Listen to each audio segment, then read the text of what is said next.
सल्लल्लाहु अला हबीबिही मुहम्मद व अला आलिहि व अस्हाबिही अजमाइन। अस्सलाम वालेकुम मेरी फैमिली, कैसे हैं आप सब? आई होप आप सब ठीक ठाक होंगे, खैरियत से होंगे, मज़े में होंगे। हम भी अल्हम्दुलिल्लाह बिल्कुल ठीक ठाक हैं, खैरियत से हैं, मज़े में हैं। उम्मीद दुआ है कि अल्लाह ताला आप सबको भी शाद और आबाद रखें। जहाँ आप कदम रखें अल्लाह आपके लिए खैर और आसानी का मामला फरमाए, आमीन सुम आमीन। शुरू करते हैं आज का व्लॉग। और बहुत सारे लोग मेरे से पूछ रहे होते हैं कि आप इंस्टाग्राम पर नहीं हैं। मैं नहीं हूँ इंस्टाग्राम पर, क्योंकि हाँ मेरा फैमिली पेज है जहाँ पर मेरे सारे अपने जो है ना वो मेरे साथ ऐड हैं, लेकिन मैं इंस्टा पे नहीं हूँ। मैं तो ऐसी बंदी हूँ जो व्हाट्सएप पे कभी स्टेटस नहीं लगाती। और स्पेशली जब से मेरे साथ वो जादू वाला इशू हुआ था ना, तब से तो मैं बहुत ज़्यादा डर गई हूँ। तो मैं तो स्टेटस भी नहीं लगाती अपनी फैमिली के, अपने बच्चों के, क्योंकि मुझे बहुत डर लगता है अब इस चीज़ से। तो इसी वजह से मैं इंस्टा पे बहुत कम एक्टिव होती हूँ। लेकिन अगर आप लोग चाहते हैं मैं एक्टिव हूँ तो फिर इंशाल्लाह जल्द हम हो जाएंगे। मैं इंतज़ार कर रही हूँ थोड़ा मेरे सब्सक्राइबर्स इंक्रीज़ हो जाएँ, 10K तक हो जाएँ, तो उसके बाद हम इंस्टा पे जाएंगे कि फिर इंस्टा की फैमिली भी जो है ना वो जल्दी ग्रो करेगी।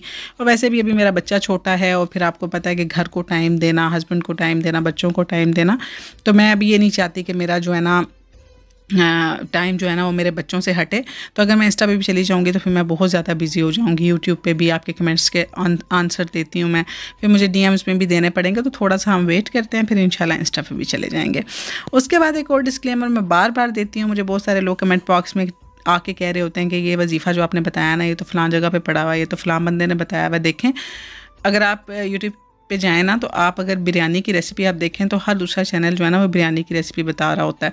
तो अब आप क्या करेंगे? अब आप उस बंदे को ढूंढेंगे जिसने पहली दफ़ा बिरयानी की रेसिपी बताई थी, और फिर आप सब लोगों को जाके ये बोलेंगे कि आपने तो उसकी रेसिपी चोरी की है। ऐसा तो नहीं होता ना, हर बंदा अपना एक्सपीरियंस शेयर कर रहा होता है। ठीक है, मैं भी अपना एक्सपीरियंस आपके साथ शेयर करती हूँ कि ये काम मैंने किया है, आप भी करें, इससे आपको फ़ायदा होगा। अब बताने वाला कौन है कौन नहीं, इससे फ़र्क नहीं पड़ता।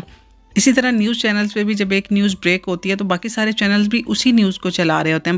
बट ये है कि हर बंदा अपना अपना एनालिसिस उस पर दे रहा होता है, लेकिन न्यूज़ सेम ही होती है। कोई भी न्यूज़ चैनल ये नहीं बताता कि फ़लाँ चैनल ने ना सबसे पहले ये ब्रेक की थी, हमने उसको कॉपी किया, कोई नहीं बताता। ठीक है ना? तो अगर आप अमल करना चाहते हैं करें, नहीं करना चाहते ना करें। अच्छा जी, तो आज सॉरी फॉर माय वॉइस, क्योंकि अब मैं ना इसको लाइव आपके सामने कर रही हूँ, मैं वॉइस ओवर नहीं कर पाऊँगी। तो अभी मैं साथ में आपको बता रही हूँ कि सूरह कुरैश का जो अमल है फे वाला, क्योंकि इतने लोग जो है ना वो ये सवाल पूछ चुके हैं, किसी को समझ नहीं आ रही कि ये अमल किस तरह करना है। तो मैंने सोचा कि आज मैं इसको ना आपको बता देती हूँ, एक दफ़ा क्लियर कर देती हूँ। प्लीज़ इसको ना गौर से देखिएगा वीडियो को, और गौर से सुनिएगा, ताकि आपको दोबारा ये बात पूछने की ज़रूरत ना पड़े। आपको अच्छे तरीके से समझाने की कोशिश करूँगी मैं। ठीक है, तो ये देखें, ये सूरह कुरैश हमारे पास निकल आई है। ठीक है जनाब, ये सूरह कुरैश हमारे पास निकल आई है, और इसको अब हमने करना है। एक मिनट, मेरा मोबाइल जरा फोकस कर लें। तो ये इसमें मैंने 5 फे का आपको वजीफा बताया था। ठीक है, कि 5 फे का वजीफा आपने इस तरह करना है। तो यहाँ पे देखें ये फे आ रहा है, क्योंकि लोगों को समझ नहीं आती कि फे वाला वजीफा करना किस तरह है। ये देखें, ये एक फे आ रहे हैं, आपको फे नजर आ रहा है। अब इसको पढ़ने का तरीका ये है कि जो कुरान पाक को तजवीद के साथ कायदे के साथ पढ़ते हैं ना, तो कुरान पाक का कायदा ये है कि जहाँ पे आपने रुकना है ना, उस लफ्ज को आपने साकिन कर देना। ठीक है, जिस तरह यहाँ पे है ली इलाफी कुरैश। अब ये शीन जो है ना, ये जो गोल सर्कल है, ये वक्फ की इलामत होती है कि यहाँ पे हमने रुकना होता है। ठीक है, और जिस लफ्ज पे हमने रुकना होता है ना, उस लफ्ज को हमने साकिन कर देना होता है। अब ये जो लफ्ज है इसको हम कुरैशिन नहीं पढ़ेंगे, क्योंकि यहाँ पे वक्फ की इलामत है, तो हम इसको कुरैश कर देंगे। तो इसी तरह जब हमने किसी आयत के दरमियान में भी रुकना होता है, तो हमने जिस लफ्ज पे रुकना है ना, उस वक्फ करना है, उस हर्फ को हम साकिन कर देंगे। जस्ट लाइक मैंने आपको बताया कि आपने फे पे वो 3 दफा आयत पढ़नी है, फसयकफीकहुमुल्लाहु व हुवस समीउल अलीम। ठीक है, तो हम कैसे पढ़ेंगे? ली इलाफ। ठीक है, फे की आवाज निकालेंगे और फे को साकिन कर देंगे, ली इलाफ। ठीक है, यहाँ पे फिर आप 3 दफा आयत पढ़ेंगे, फसयकफीकहुमुल्लाहु व हुवस समीउल अलीम, 3 दफा पढ़ के अब आपने क्या करना है, जब हम किसी भी आयत के दरमियान में वक्फ कर लेते हैं ना, तो उस आयत को फिर दोबारा से स्टार्ट करके पढ़ना होता है एंड तक। ठीक है, तो जब आपने एक दफा पढ़ लिया, तो अब इस आयत को दोबारा से स्टार्ट करके यहां तक आप इसको दोबारा पढ़ दें, ली इलाफी कुरैश।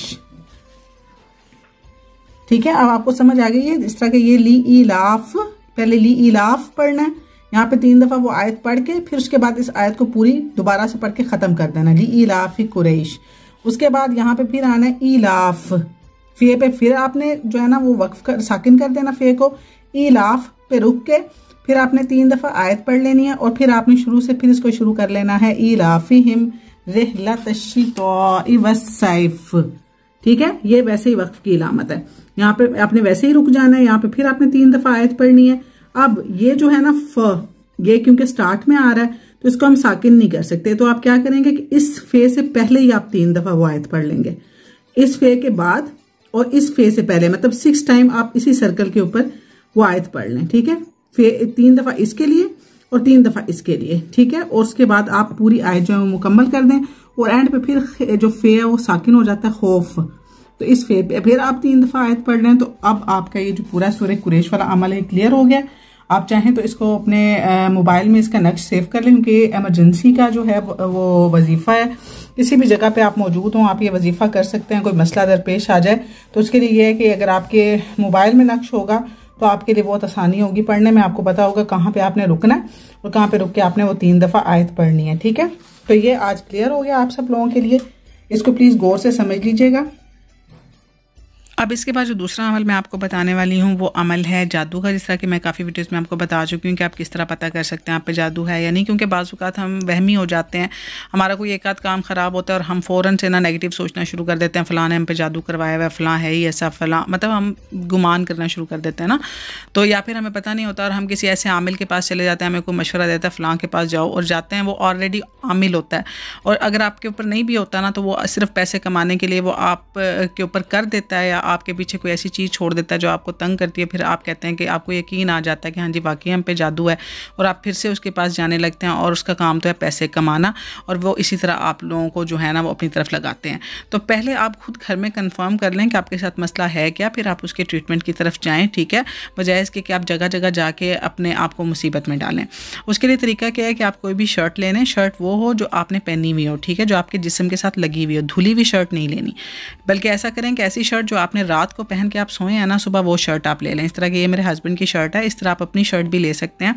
ठीक है, और ये वजीफ़ा जो है ना ऐसा बंदा करे जो 5 वक्त की नमाज़ पढ़ता हो और वुज़ू की हालत में आपने ये वजीफ़ा करना है। ठीक है, इससे इसका इफेक्ट अच्छा आएगा। अब आपने क्या करना है, नीचे से आपने घेर ले लेना है। मैं आपको बहुत आसान तरीका बता रही हूँ, और भी तरीके हैं लेकिन ये सबसे आसान तरीका है मेजरमेंट के लिए। तो आपने क्या करना है, इस तरह आपने शर्ट ले लेनी है, नीचे से इसका घेर आपने नाप लेना है, ये 1 बालिश तक आपने नाप के ना, मतलब आपने शर्ट को इस तरह फोल्ड करना है कि आपकी जो 1 बालिश के मुताबिक ना इसकी लेंथ हो जाए। ठीक है ना, ऊपर ना नीचे, और शर्ट को ऐसी जगह पे रखना है जहाँ पे शर्ट हिले ना, क्योंकि हम लोग जो है ना हुज्जतें बड़ी करते हैं, ऐसा हो गया होगा, वैसा हो गया होगा, शर्ट हिल गई होगी, हवा पंखा चल रहा था, यहाँ पे बच्चे बैठे हुए थे। आपने बिल्कुल अकेले इस वजीफ़े का करना है, ऐसी जगह पे शर्ट रखनी है जहाँ पे शर्ट हिले ना, ताकि आपको किसी किस्म का कोई बहाना बनाने का मौका ना मिले। ठीक है ना, क्योंकि बाज़ लोग होते हैं उनको उनके साथ मिसहैप्स हो रहे होते हैं लेकिन वो यकीन नहीं करते इस बात पे ना। तो ये चीज़ है कि आपने इसको पूरे यकीन के साथ करना है और ऐसी जगह पर रख के करना है जहाँ पर आपको कोई तंग ना करे। ठीक है, अब आपने 1 बालिश के मुताबिक आपने शर्ट नाप लेनी है बिल्कुल प्रॉपर। उसके बाद आपने ये चीज़ें पढ़नी है, 5 दफ़ा दुरूद पाक, दुरूद इब्राहिमी पढ़ना है। ठीक है, स्टार्ट में 3 दफ़ा सूरह फातिहा, 3 दफ़ा आयतुल कुर्सी, 4 कुल मतलब सूरह फलक, सूरह नास, सूरह इखलास और सूरह काफिरून, और एंड पे फिर 5 दफ़ा दुरूद इब्राहिमी आपने पढ़ना है। इसको नोट कर लें अच्छी तरह से और please bar bar comment box में मत पूछा करें, बताना बहुत मुश्किल हो जाता है, और इस जो वीडियो होती है ना उसको गौर से देखा करें। ठीक है, अब आप देख सकते हैं मैंने इसको पहले नाप लिया था, ये मैं कर नहीं रही, सिर्फ मैं आपको बता रही हूँ कि आपने 1 बालिश तक इसको नापा हुआ था, इस तरह देखा, ना ऊपर ना नीचे, आपकी पूरी बालिश तो। ठीक है, ताकि आपको बाद में कोई वहम ना हो। अब जब ये सब कुछ आपने पढ़ लेना ना, उसके बाद आपने इसको कमीज़ पे दम कर देना है। ये सिर्फ मैं आपको आइडिया देने के लिए कर रही हूँ कि अगर आपकी कमीज़ इस तरह छोटी हो जाए, 1 उंगली, 1 इंच, 2 इंच, 3 इंच, अब इसकी कोई मेजरमेंट नहीं है कि आप मेरे से पूछेंगे कितनी छोटी हो जाएगी। अगर तो आपकी जो शर्ट है वो आपकी 1 बालिश से छोटी हो गई है ना, तो इसका मतलब है आप पे जादू है। अब जादू कोई भी हो सकता है, सादा जादू है, काला जादू है, नीला पीला, कोई भी जादू हो सकता है। ठीक है, मतलब आप पे मैजिक का असरात हैं। ठीक है, मैं आपको फिर लिख के भी बता रही हूँ कि इसको पढ़ के आपने शर्ट के ऊपर दम कर लेना है। अगर जादू हुआ तो कमीज़ जो है वो छोटी हो जाएगी आपकी बालिश से।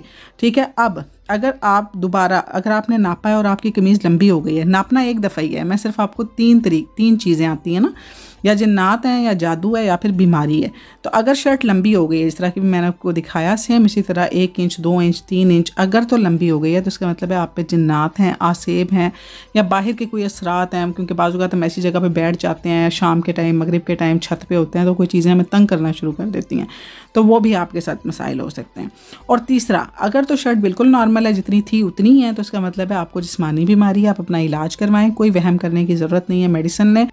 और अगर जादू भी है तो पैनिक होने की ज़रूरत नहीं है। आप किसी भी अल्लाह के नेक बंदे से रब्ता करें, कोई इतना मुश्किल काम नहीं है। बस ये कि अल्लाह पे तवक्कल करें। इसमें भी आपका इम्यून सिस्टम स्ट्रांग होना बहुत ज़्यादा ज़रूरी है। अल्लाह पे तवक्कल होना बहुत ज़्यादा ज़रूरी है, क्योंकि अल्लाह चाहे तो कोई चीज़ असर करती है, अल्लाह ना चाहे तो कोई चीज़ भी असर नहीं करती। ये वजीफ़ा बताने का मकसद सिर्फ ये था कि आपका अगर वहम है तो वो भी दूर हो जाए।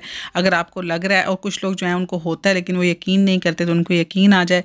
लेकिन यह कि अगर आपने ये अमल करना है तो पूरे यकीन के साथ करना है। ये नहीं कि बाद में फिर आप हुज्जतें तलाश करते रहें कि नहीं जी ऐसा हो गया होगा, वैसा हो गया होगा। ठीक है जनाब, अगर आप करना चाहते हैं, ये कोई मजाक नहीं है, ये नहीं कि बैठे बिठाए बस दिल में आया चलो चेक करते हैं कि नहीं। नहीं, अल्लाह के कलाम को मजाक मत समझें। अगर वाकई आप सीरियस हैं तो इस अमल को कीजिए, अगर आप नहीं हैं तो छोड़ दीजिए। मैं मिलूंगी आपसे नेक्स्ट वीडियो में। मुझे रखिएगा दुआओं में याद। अल्लाह हाफिज़, बाय बाय।